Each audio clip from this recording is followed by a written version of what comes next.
Alright guys, so I'm starting to make a few different videos now just to give you a bit of a background in terms of how I do my shoots and photography and tips and that kind of thing.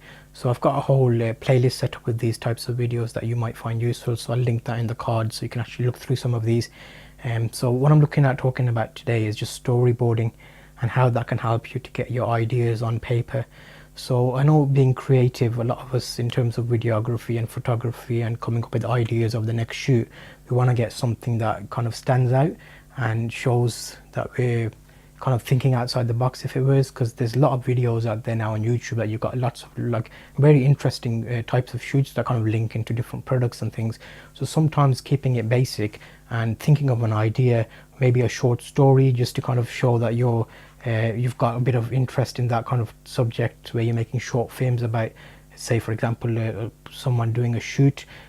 So that can actually raise your portfolio, because you're actually putting up videos to say, actually I can shoot as well as document and show a story of how it's put together, because shooting a story is slightly different to shooting a product, for example, or making a video of it. So the idea is, if you start with storyboarding, there's about probably 5 tips I can give you. One thing is, imagine the shoot taking place in your head, and as you're imagining it, it depends how you think, because some people are visually kind of simulated, so they'll see things in their head and plan out how it should work. Others are more literal, so they like to write it down and then it comes to them as a picture in the head. So depending on which one of those you are, you can play with the idea of this. So I basically get an A4 blank paper or a notepad, and then as I'm visualizing my story in my head, I'll kind of see what shot would fit each location, each scene, as it were. So if there's someone walking into a scene and then setting down their suitcase, for example, or their gear case, I'll kind of have a wide shot first, and I can imagine in my head, okay, I need a wide lens on a tripod, and set that lens up to get the wide shot of location so people know where it is as kind of a starting point.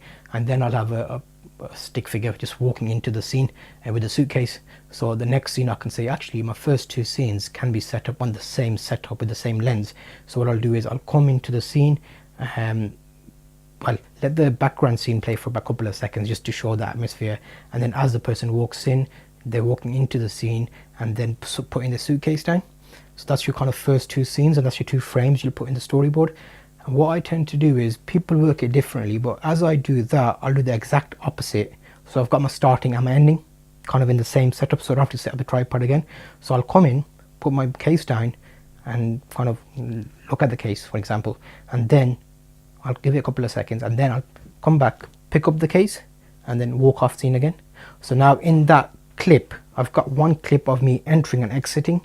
So when I'm editing later on, it helps you a lot. So that's one kind of helpful tip. So that first scene, you cut the first element off, stick in the front, second element at the back, and then in the middle you work with everything else. So then once you've got your storyboard, I tend to write on the top which shots are wide angles. So while that wide angle is set up, I'll take all those shots and then focus on the next one. So if I've got a mid shot, for example, so say for example this wide is 24mm, that's my wide shot, then I want to go to a mid size, so I'll go to 50mm, and then if I've got close-ups, I'll put the macro lens on and do 100mm.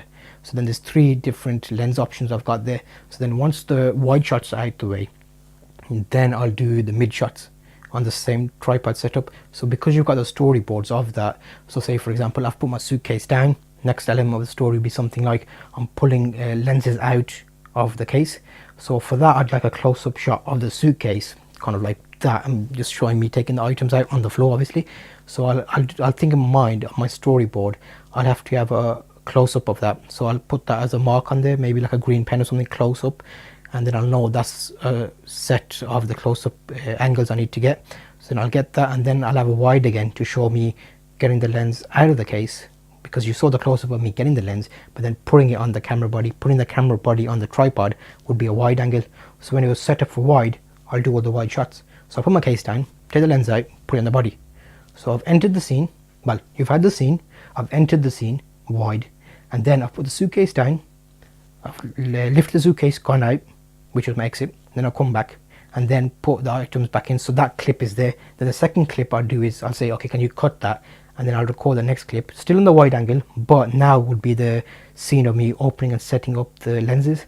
So then I'll get the lens out, put it in the on the camera body, put the camera body on the tripod, and then reverse it. So then take the lens off, body off, back in there. So then I've got my start and my end in that short clip, so I don't get lost with like loads of different clips.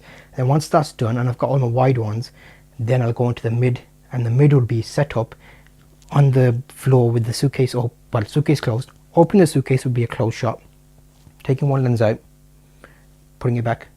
So that's my kind of frame, my clip for that setting. And then later on in editing, you can clip and edit all those together at start and ends, and you've got your starting and your ending. So hopefully that makes sense. And then on the storyboard itself, you don't have to be great at drawing.